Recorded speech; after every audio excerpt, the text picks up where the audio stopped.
Welcome to the Slop Farm. Enjoy the video. You start by opening Fakespot and linking the product page you want analyzed. This is the first actionable step. Once done, sign in or proceed as guest depending on how persistent you want results to be. Make sure to enable the browser extension if you prefer in page reviews. This saves time. The why. Linking the exact URL lets the app scan reviews quickly, and signing in unlocks saved history. Now move on to selecting analysis depth and filters. You run the analysis by tapping Analyze or clicking the extension icon. This triggers the scanning engine. While it works, adjust filters. Choose timeframe, verified purchases only, language, or review length to reduce noise and focus results you care about.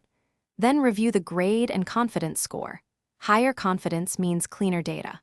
Once the scan finishes, inspect flagged reviews individually to understand why they were downgraded. This helps you judge product risk versus reward before deciding to buy. You finish by using the summary grade to make a buying decision. Read the most impactful flagged reviews first to catch patterns like fake praise or repeated text. If the grade is low, export or screenshot the report and compare other products immediately.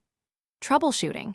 If the scan fails or shows truncated data, clear the app cache, ensure the app is updated, or reshare the exact product URL. This fixes most errors. If problems persist, toggle permissions or Thanks for watching. Consider subscribing if we helped you today.